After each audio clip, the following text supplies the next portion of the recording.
I watch your video. I have some idea what is you're doing. Yeah, oh, he watched your video and he knows a little bit about what you're doing. Okay. And what was the name again? His name is Demiray, Demiry. Dr. Demiray, let me share with you what is possible for you to do with your system, children, school, etc. And that's the key today? Excuse me? You're doing today? I didn't hear what you said, Ugur. Do you what talk? Okay. Oh, Skype is breaking up. We can't hear you very well. Can you hear me, Ugur? Ugur, can you hear me? Yes, I am hearing quite well. Okay, then let me talk. The essence, the core of what we're trying to create and do in education is to create an environment, a place where children can take their experiences from their home and their community to the classroom, instead of from the classroom to the home. So a phrase that would be good for you to consider, your teachers, your plan, your program, is text, not text to life, but life to text. So taking children from their experiences at home and in their community to the classroom is very, very important. So how do you do that?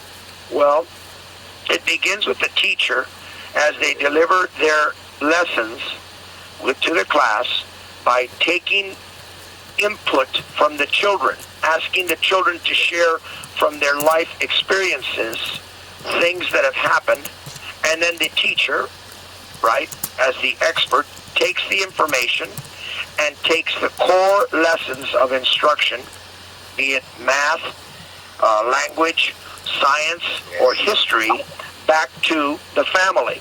For example, in your part of the world, maybe in history, the violence or the racial discrimination that may happen in their community, teaching the children that it came in from to their community from their history in the past by linking their private family history to that history. In other words, if in your family, I'm a child in a class, and something happened to my family, then I have the child explain to the teacher, and then the teacher explains to the child how those events, those occurrences created the learning that exists today, and the children become excited because it's now about their family, not about a textbook. It's not memorization, it's reality learning.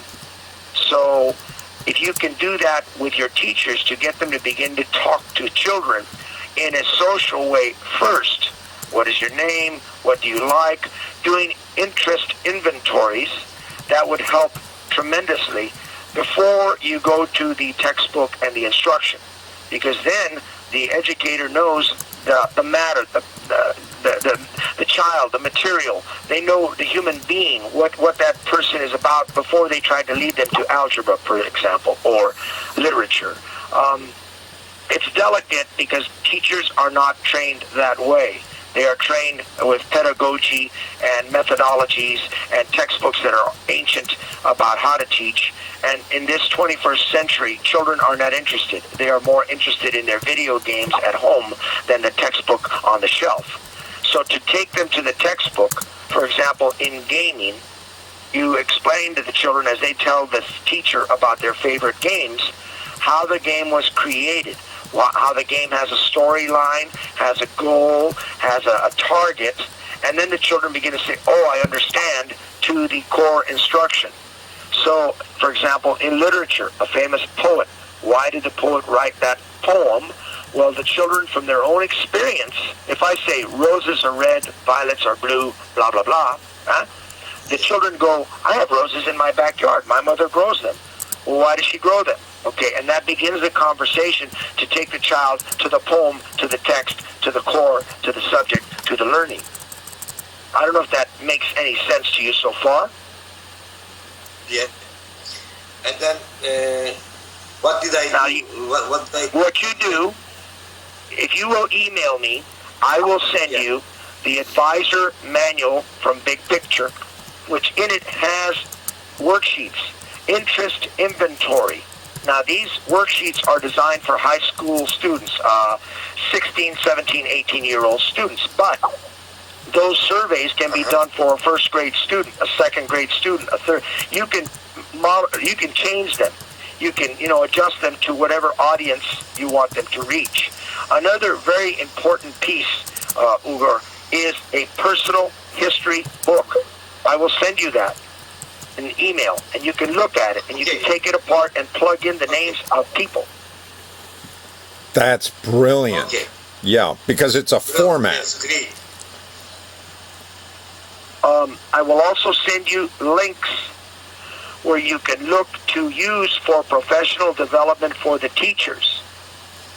So you can, and in a meeting with teachers, you can take for example, a piece of the video that Steve and I made. All right. You could show that piece and then discuss it together, how that impacted their style of teaching, because many teachers, unfortunately, believe in rote memorization, which is not good for children. Children don't want to do that. Children want to get something that is fresh. For example, when a new comic book used to come out, when I was a child in Mexico, I would run to the comic book to read it about Superman or Aquaman or, whatever, instead of reading the textbook.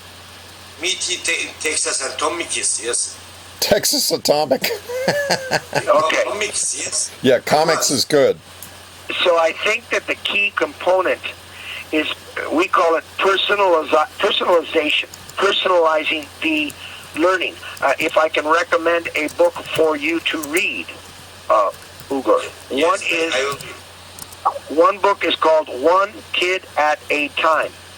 The author is Levine. I will repeat, One Kid at a Time, and the author is Levine, Levine. That is the author. That's a great book. Yeah. Tells true stories. The other one is Disrupting Class. Disrupting Class. The author is Clay Christensen. Clay Christensen, Disrupting Class. And the third one, for the intellectuals, is the book named The Red Pencil. The Red Pencil. And the writer is a friend who died, Ted Sizer, Sizer.